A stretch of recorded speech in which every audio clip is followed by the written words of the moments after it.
இந்த சில்ட்ரன் ஸ்பெஷலில் உங்களை சந்திக்கல ரொம்ப சந்தோஷம். வாரம் எல்லாரும் ஸ்டோரி கேட்டுட்டு இருக்கீங்கல்ல. இன்றைக்கி ஒரு சேஞ்சுக்கு உண்மை சம்பவத்தை நம்ம பார்க்க போகிறோம்.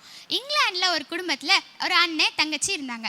அமலியா, ஹர்ட்சன் அப்படின்னு 2 பேர் இருந்தாங்க.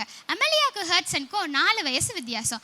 ஹர்ட்சன் அண்ணனாக இருந்தாங்க. இவங்க 2 பேருமே பைபிள் வாசிக்க, ஜோம் பண்ண, சண்டே கிளாஸ் போகன்னு ரொம்ப அழகாக வளர்ந்து வந்தாங்க. ஹர்ட்சன் அண்ணன் காலேஜ் போனாங்க. மேல் படிப்பெல்லாம் படிச்சுட்டு நல்ல ஒரு பேங்க்கில் அவங்களுக்கு வேலை கிடச்சிச்சு.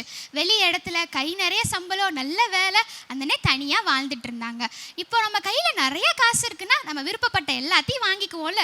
அவங்க இஷ்டப்பட்ட வாழ்க்கையை ரொம்ப சந்தோஷமாக வாழ்ந்துட்டு இருந்தாங்க. ஏசப்பாவை தேடுறது கொஞ்சம் கொஞ்சமாக குறைஞ்சிச்சு. அவங்களுக்கு நிறையா வியாதியெல்லாம் வர ஆரம்பிச்சிருச்சு. இப்போ தனியாக இருக்கவங்க எப்படி கஷ்டப்படுவாங்கல்ல வியாதியில். அதனால மறுபடியும் அவங்க வீட்டுக்கே வந்துட்டாங்க. வீட்டுக்கு வந்த அவங்க அமலியை பார்த்து சொன்னாங்க, அண்ணனுக்கு இப்போ ஏசப்பா இருக்காங்களா இல்லையானே எனக்கு தெரியல, ரொம்ப குழப்பமாக இருக்குது, எனக்காக நீ ஜோம் பண்ணுறியா? என்னால் வேதம் வாசிக்கவே முடியல, நான் எல்லாத்துலேயும் பின்தங்கிட்டேன் அப்படின்னு சொன்னாங்க. இதை கேட்ட அமலி ரொம்பவுமே கஷ்டப்பட்டு ஒரு ரூம்குள்ளே போய் கதவை பூட்டிட்டு, ஏசப்பா எங்கள் அண்ணன் மறுபடியும் உங்கள் அன்பை ருசிக்கட்டும், நீங்கள் எங்கள் அண்ணனோட பேசுங்க ஏசப்பா அப்படின்னு ஜோம் பண்ணாங்க. அதே போல் கொஞ்ச நாளில் ஹர்ட்சன் அண்ணன் கூட ஏசப்பா பேசினாங்க. எனக்கு தெரிஞ்ச இந்த அன்பு, நான் பெற்றுக்கொண்ட இந்த அன்பை அநேகரும் பெற்றுக்கொள்ளணும்னு சொல்லி சைனாவுக்கு தன்னையே மிஷினரியாக அர்ப்பணித்து போனாங்க.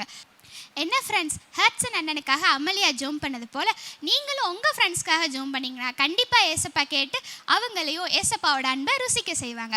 ஓகேவா? இன்றைக்கான வசனம் படிப்போமா? என்னை கேளும், அப்பொழுது ஜாதிகளை உமக்கு சுதந்திரமாகவும் பூமியின் எல்லைகளை உமக்கு சொந்தமாகவும் கொடுப்பேன். சங்கீதம் 2:8. இப்போ ஒரு பாட்டு கற்றுக்கலாமா?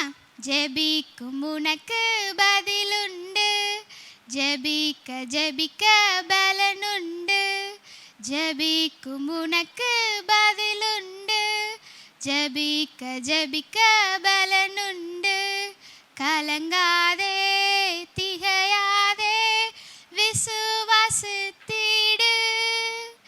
கலங்காதே திகையாதே விசுவாசித்திடு, பதிலுண்டு பதிலுண்டு நிச்சயம், பதிலுண்டு பதிலுண்டு நிச்சயம், ஜெபிக்கும் உனக்கு பதிலுண்டு, ஜெபிக்க ஜெபிக்க பலனுண்டு, ஜெபிக்கும் உனக்கு பதிலுண்டு, ஜெபிக்க ஜெபிக்க பலனுண்டு, கலங்காதே திகையாதே விசுவாசித்திடு,